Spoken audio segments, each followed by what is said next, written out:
Chào mừng quý vị đang đến với bản tin quốc tế sáng ngày 10 tháng 10 trên kênh FBNC. Bản tin hôm nay sẽ có những thông tin đáng chú ý sau. Trước sự trỗi dậy của quân đội đất nước tỷ dân, nhiều cường quốc không khỏi e dè và liên tục chạy đua tìm kiếm vũ khí. Cuộc xò kẻ giữa kẻ tám lạng người nửa cân khiến cuộc cạnh tranh thêm khốc liệt. Mới đây, lại rộ thông tin Trung Quốc sắp chế tạo UAV vũ trang chuyên tìm diệt tàu ngầm Mỹ và Nhật Bản. Thực hư chuyện này ra sao? Giữa lúc đó, Trung Quốc và nước láng giềng Ấn Độ sắp có động thái mới sau vụ đụng độ của hàng trăm binh sĩ, đó là gì? Chuyển sang tình hình ở eo biển Đài Loan, cựu Thủ tướng Úc kêu gọi các nền dân chủ chung tay bảo vệ Đài Loan trước Trung Quốc. Pháp cam kết giúp hòn đảo bảo dưỡng khí tài quân sự. Đáng chú ý, tại sao báo Trung Quốc tố Mỹ thổi lửa cho chiến tranh eo biển? Trong khi đó, Đài Bắc vừa lên tiếng đập tan giấc mộng thống nhất của Chủ tịch Tập Cận Bình. Tiếp đến là một số thông tin đáng chú ý khác. Mỹ lần đầu đối thoại cấp cao với Taliban sau khi rút quân. Liên Hợp Quốc lo ngại quân đội Myanmar sắp tấn công vào dân thường. Thủ tướng Áo có thể đối mặt với điều tồi tệ gì và nghi án tham nhũng? Đây là những điều khách quốc tế cần chú ý khi đến Bali du lịch. Tất cả sẽ có trong bản tin ngay sau đây của FBNC. Một tạp chí quân sự Trung Quốc vừa kêu gọi quân đội nước này phát triển hệ thống máy bay không người lái UAV để tấn công tiêu diệt tàu ngầm của Nhật Bản và Mỹ khi có xung đột xảy ra. Vì Bắc Kinh nhận thấy hai đối thủ ngày càng tiến bộ về công nghệ tàu ngầm. Cụ thể, tạp chí Công nghệ khoa học trong ngành công nghiệp vũ khí vào tháng này cho rằng Trung Quốc nên tận dụng ưu thế về công nghệ không người lái để phát triển hàng loạt UAV tuần tra biển, chuyên làm nhiệm vụ phát hiện và tiêu diệt tàu ngầm đối phương. Tạp chí cho rằng sử dụng UAV giúp giảm bớt sự phụ thuộc vào phi công và các hệ thống kiểm soát không lưu. Hơn nữa, UAV có thể bay tầm thấp ổn định hơn so với máy bay phi công điều khiển và cũng có thể được triển khai trong điều kiện thời tiết phức tạp. Tạp chí Vũ khí khẳng định Trung Quốc hiện đã phát triển được một số loại tiêm kích chống tàu ngầm do thám gần bờ biển. Tuy nhiên, trong tương lai, Bắc Kinh cần mạnh tay hơn, chế tạo thêm nhiều loại UAV vũ trang đủ sức triệt hạ tàu ngầm của đối thủ như Mỹ và Nhật Bản. Chuyên gia an ninh cấp cao Timothy Hill từ Viện Nghiên cứu RAND của Mỹ nhận định chế tạo UAV chống ngầm vừa có ưu điểm nhưng cũng có hạn chế. Chuyên gia nói, ưu điểm của UAV săn ngầm là có thể mở rộng phạm vi tấn công và giảm chi phí cho nỗ lực vô hiệu hóa tàu ngầm. Dù vậy, thử thách đặt ra là khả năng chở vũ khí của UAV kém hơn đáng kể so với tiêm kích có người lái. Vì vậy, cần phải sử dụng kết hợp hàng loạt UAV trong nhiệm vụ săn ngầm, đặt ra bài toán về kỹ thuật phối hợp điều khiển từ xa. Được biết, quân đội Trung Quốc hiện đã triển khai nhiều loại UAV thực hiện nhiều kiểu nhiệm vụ trên trời và dưới biển. Họ cũng đã xuất khẩu nhiều loại UAV vũ trang cho Pakistan và Ả Rập Saudi. Ấn Độ và Trung Quốc vừa qua chứng kiến thêm căng thẳng liên quan đến khu vực xung quanh đường kiểm soát thực tế LAC. Một cuộc đụng độ đã nổ ra giữa binh lính Ấn Độ và 200 binh sĩ quân đội Trung Quốc ở khu vực bang Arunachal Pradesh của Ấn Độ vào tuần trước. Sau sự việc này, đại diện hai nước dự kiến sẽ có buổi họp thảo luận tình hình chiến sự vào ngày 10 tháng 10. Theo tờ Hindustan Times, cuộc họp diễn ra giữa tư lệnh quân đội Ladakh của Ấn Độ và chỉ huy quân khu Nam Tân Cương của Trung Quốc. Một số nguồn thạo tin cho hay, nếu hai bên đạt thỏa thuận để giảm căng thẳng ở một số địa điểm, số binh sĩ của hai nước ở Đông Ladakh sẽ được hạ xuống sau 16 tháng xung đột âm ỉ. Gần đây, New Delhi liên tục cảnh báo các hành vi khiêu khích của Trung Quốc, bao gồm tăng cường binh lực khí tài và tập trận quân sự ngày đêm. Chúng đã gây ra xáo trộn nghiêm trọng tới hòa bình và yên tĩnh dọc đường kiểm soát thực tế tại Đông Ladakh. Theo Tổng tư lệnh lục quân Ấn Độ Manoy Mukundan Narayan, nếu Trung Quốc vẫn duy trì triển khai suốt mùa đông này, viễn cảnh một đường ranh giới kiểm soát LOC có thể sẽ được hình thành, tương tự như ở Kashmir với Pakistan. Ông cũng khẳng định, do đó New Delhi cũng sẽ không rút quân mà vẫn trong tư thế sẵn sàng chiến đấu. Mặc dù khá mong manh, nhưng ông cũng hy vọng các cuộc đàm phán sắp tới sẽ hóa giải được mọi xung đột giữa hai bên. Lật ngược dòng lịch sử, theo AFP, chiến tranh biên giới đã nổ ra giữa Ấn Độ và Trung Quốc vào năm 1962. Từ lâu, hai bên đã cáo buộc nhau cố gắng chiếm lãnh thổ dọc theo biên giới không chính thức của họ, được gọi là đường kiểm soát thực tế. Đến tháng 6 2020, căng thẳng giữa hai nước leo thang sau cuộc đụng độ đổ máu tại thung lũng Gangwon nằm giữa khu vực Ladakh của Ấn Độ và Tây Tạng của Trung Quốc. Kể từ đó, hai quốc gia đã triển khai thêm hàng chục nghìn binh sĩ tại khu vực trên dãy Himalaya sau cuộc đụng độ trên. Như FBNC đã đưa tin, cựu Thủ tướng Úc Tony Abbott vừa có chuyến thăm Đài Loan với tư cách cá nhân. Hôm 8 tháng 10, phát biểu tại diễn đàn thường niên Busan ở Đài Bắc, ông Abbott kêu gọi các đối tác dân chủ cần phải nhắc nhở Bắc Kinh hiểu rõ mọi hành động cưỡng ép Đài Loan đều sẽ dẫn tới những hậu quả thảm khốc khó lường.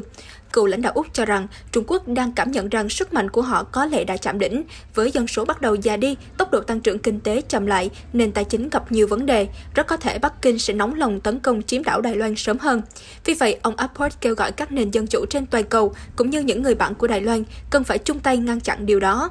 Cựu Thủ tướng Úc nhận định, eo biển Đài Loan không phải điểm nóng duy nhất có thể bùng nổ giao tranh trên toàn cầu, nhưng không có nơi nào khác mà cuộc đấu tranh giữa tự do với độc tài lại diễn ra rõ ràng như nơi đây.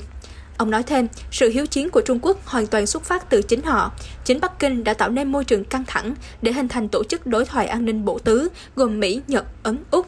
Nhắc đến phát biểu của Bộ Ngoại giao Mỹ về cam kết vững như bàn thạch đối với Đài Loan, ông Apport khẳng định, tôi không nghĩ Hoa Kỳ sẽ khoanh tay đứng nhìn Đài Loan bị nuốt chửng.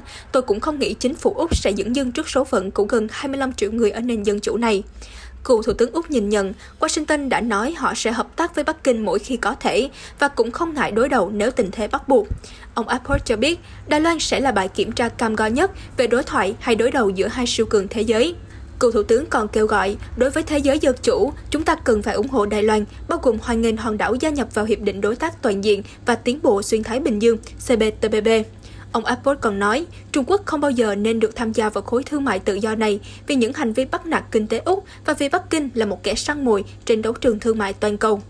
Kết thúc bài phát biểu, ông Apport khẳng định, hiện giờ không có điều gì cấp bách hơn là sát cánh cùng Đài Loan. Nếu chúng ta muốn có một thế giới tốt đẹp hơn, người Đài Loan cần phải được sống trong tự do. Trong sự kiện bên lề, ông Apport khẳng định Đài Loan vượt tiêu chuẩn để gia nhập CPTPP, nền kinh tế này sẵn sàng tuân theo luật định của CPTPP cũng như luật pháp quốc tế, thay vì liên tục thách thức và làm xáo trộn luật lệ như người hàng xóm phương Bắc. Ông Apport cảm thấy không có lý do gì để các thành viên CPTPP phản đối lá đơn gia nhập của Đài Loan, trừ khi họ gặp sức ép to lớn từ Bắc Kinh. Thượng nghị sĩ Pháp Alain Richard phát biểu tại Đài Bắc hôm 8 tháng 10 cho biết, Paris sẵn sàng hỗ trợ bảo dưỡng thiết bị quân trang cho Đài Loan. Ông Richard, cựu Bộ trưởng Quốc phòng, vừa dẫn đầu phái đoàn Thượng viện Pháp đến thăm Đài Loan từ ngày 6 và dự kiến trở về Paris vào tối nay, ngày 10 tháng 10. Các thượng nghị sĩ khác cũng có mặt trong chuyến công du là Mark Brisson, El Joseph và Olivier Cadic. Phái đoàn vào hôm thứ Tư đã đến thăm căn cứ không quân Tân Trúc để quan sát dàn tiêm kích Mirage 2000 do Pháp sản xuất đang được triển khai tại đây. Sau đó, nhóm thượng nghị sĩ đã hội đàm với lãnh đạo Thái Anh Văn vào hôm thứ Năm.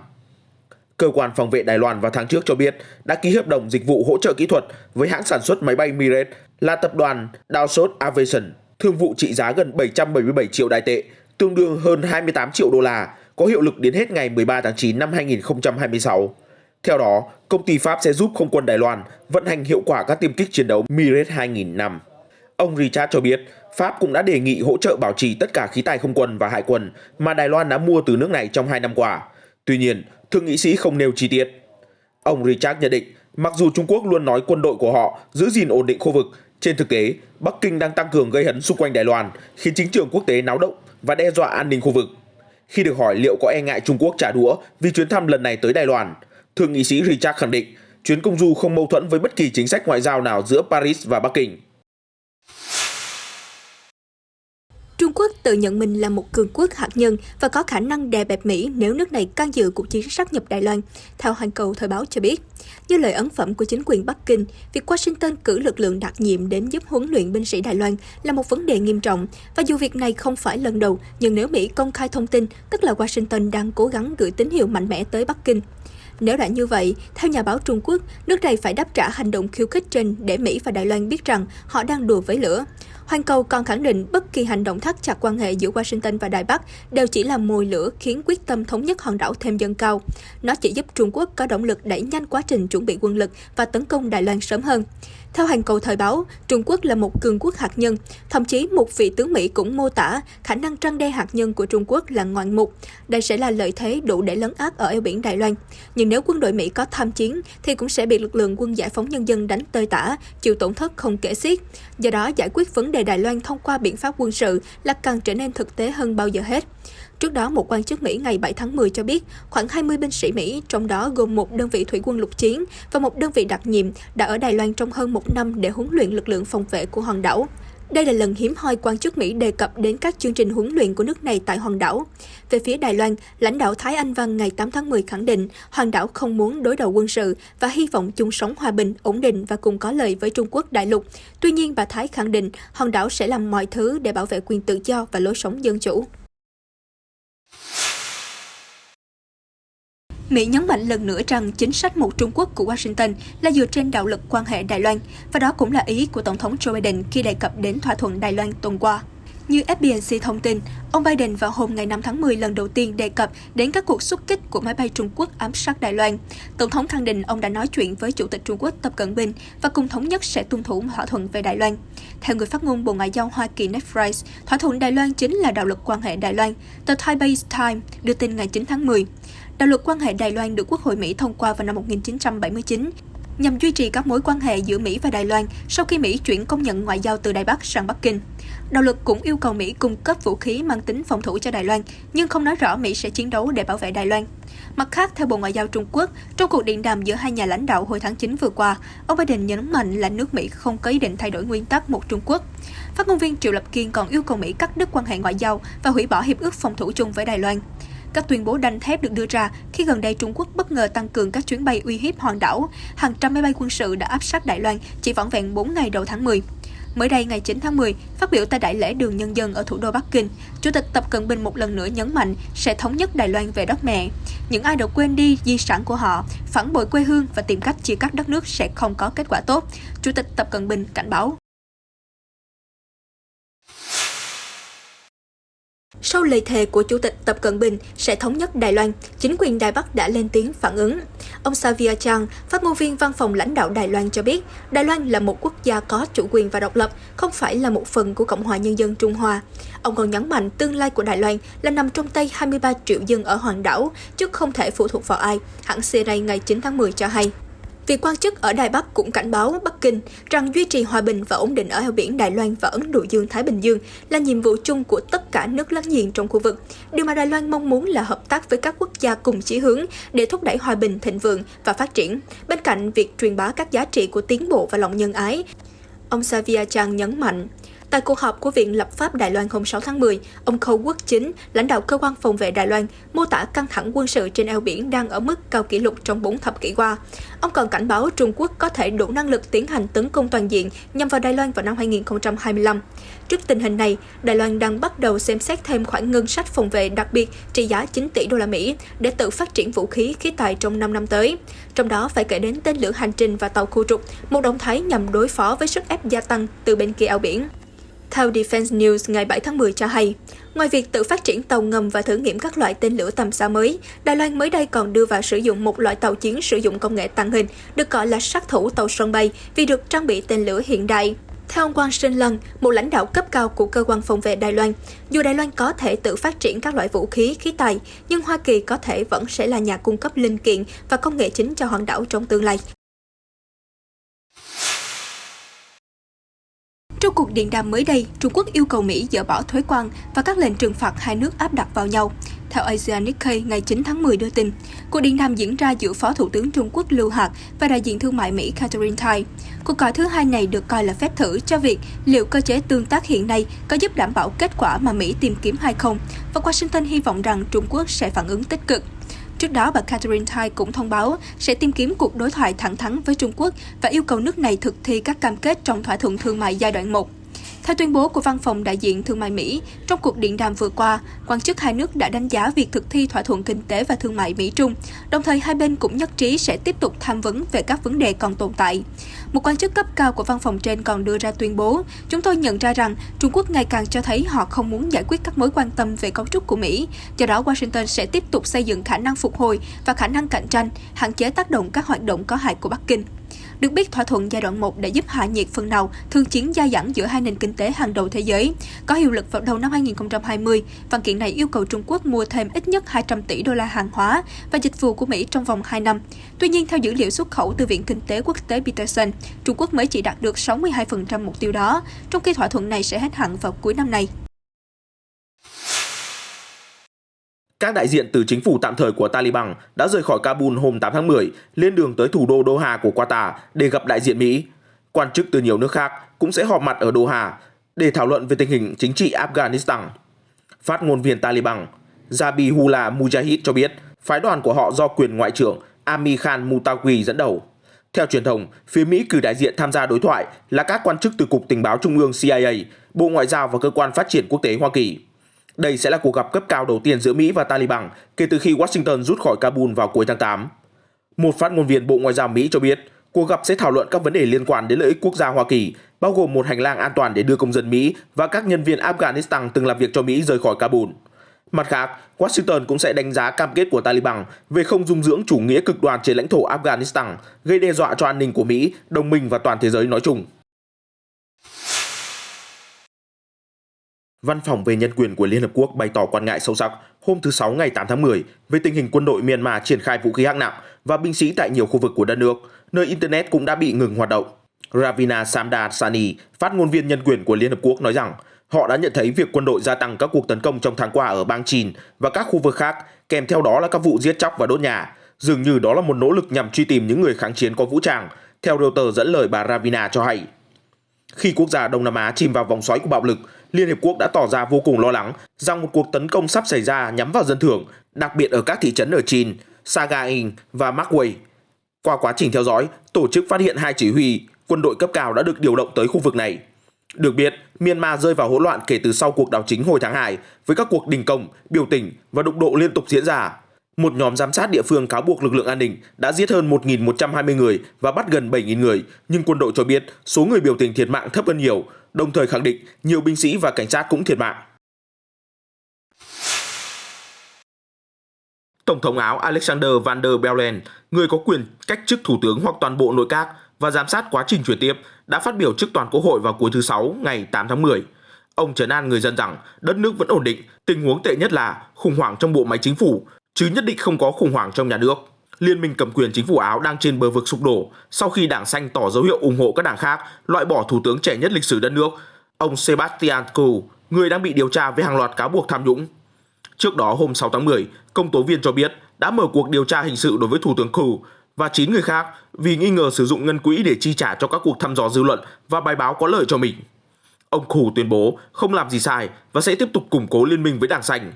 Hiện tại, các lãnh đạo Đảng Xanh nói rằng họ muốn Đảng Bảo thủ Nhân dân OPV của Thủ tướng Kurz phế truất ông và đề xuất người kế nhiệm, nhưng OVP vẫn ủng hộ ông Kurz và khẳng định nếu Thủ tướng bị hạ bệ, họ sẽ rút khỏi liên minh cầm quyền. Trước tình hình mâu thuẫn, Tổng thống Van der Bellen nhấn mạnh tầm quan trọng của giả định vô tội. Tuy nhiên, ông cũng dành những lời nghiêm khắc gửi đến Thủ tướng Kurz. Tôi từng đặt ra những kỳ vọng khác về hành vi của người có trách nhiệm chính trị. Tổng thống Áo là cựu lãnh đạo Đảng Xanh đã đánh thép chỉ trích Thủ tướng Kurz và các đồng minh thuộc đảng OVP vì họ cáo buộc công tố viên chống tham nhũng hành động dựa trên định kiến. Ngược lại, các công tố viên và thẩm phán bác bỏ lời tố cáo này, khẳng định chỉ làm theo trình tự pháp lý. Ông Sebastian Kurz, 35 tuổi, là thủ tướng trẻ nhất châu Âu khi nắm quyền vào cuối năm 2017. Ông cũng là ngoại trưởng trẻ nhất lục địa già hồi năm 2013. Ông từng học luật tại Đại học Viên và hoàn thành nghĩa vụ quân sự bắt buộc tại Áo. Bali, hòn đảo du lịch nổi tiếng nhất Indonesia, vừa quyết định sẽ mở cửa trở lại cho du khách vào giữa tháng 10 này. Để chuẩn bị tiếp đón các chuyến bay quốc tế, các nhân viên sân bay đang tăng cường diễn tập, đảm bảo thực hiện đầy đủ các thủ tục, bao gồm các bước chống dịch bệnh. Theo Bộ trưởng Nội các cấp cao Luhut Panjaitan cho biết, du khách tới từ Trung Quốc, New Zealand và Nhật Bản sẽ là nhóm đối tượng được chào đón ghé thăm đầu tiên từ ngày 14 tháng 10 tới đây. Đồng thời, Bali cũng cấp phép cho những chuyến bay trực tiếp từ Qatar, Hàn Quốc và các tiểu vương quốc Ả Rập Thống Nhất.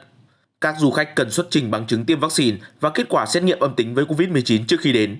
Sau đó, họ sẽ phải tự chi trả khoảng cách ly trong vòng 8 ngày. Là một trong số 4 quốc gia bị ảnh hưởng nặng nề nhất bởi COVID-19 tại châu Á, Indonesia đã ghi nhận hơn 4 triệu ca mắc COVID-19 và 142.000 người tử vong. Tuy nhiên, số ca mắc mới hàng ngày đã giảm xuống mức 1.100 ca vào ngày 3 tháng 10.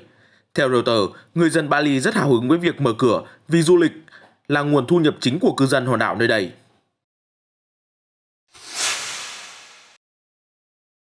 Khép lại bản tin hôm nay với một cuộc đua vô địch khinh khí cầu năm 2021 ở thị trấn Tegernsee, nước Đức. 25 phi công khinh khí cầu điêu luyện nhất cả nước đã tham gia tranh tài ở nhiều nội dung khác nhau trong suốt 5 ngày vừa qua. Hôm thứ Sáu đã diễn ra nội dung fly-in, trong đó người điều khiển khinh khí cầu phải đặt túi cát càng gần điểm dấu càng tốt. Trong trường hợp này là một ký hiệu dấu chéo. Mỗi phi công phải tìm được mức trọng lượng lý tưởng để có thể bay sát nhất điểm đánh dấu. Chủ tịch Hiệp hội khinh khí cầu Đức, ông André Baus cho biết, tôi tin rằng khoảng cách vài cm sẽ quyết định ai là nhà vô địch. Ông Baus nói thêm, bên cạnh mục đích chủ yếu là phục vụ du lịch thương mại, cũng có những người đam mê thi đấu khinh khí cầu đỉnh cao, và cũng giống như mọi môn thể thao khác, đua khinh khí cầu đòi hỏi kiến thức, trang bị dụng cụ phù hợp và kỹ năng điều khiển của phi công. Ngoài ra, cần có tài chính ổn định để theo đuổi bộ môn này. Cuộc thi vô địch bay khinh khí cầu sẽ khép lại vào ngày hôm nay, ngày 10 tháng 10. Mời quý vị hãy chiêm ngưỡng cảnh tượng ngoạn mục của dàn khinh khí cầu trên bầu trời nước Đức nhé. Thông tin vừa rồi cũng đã khép lại bản tin quốc tế sáng hôm nay. Chúng tôi sẽ tiếp tục cập nhật những tin tức nóng nhất về tình hình thế giới. Xin chào và hẹn gặp lại trong những chương trình tiếp theo. Phát sóng trên kênh FBNC.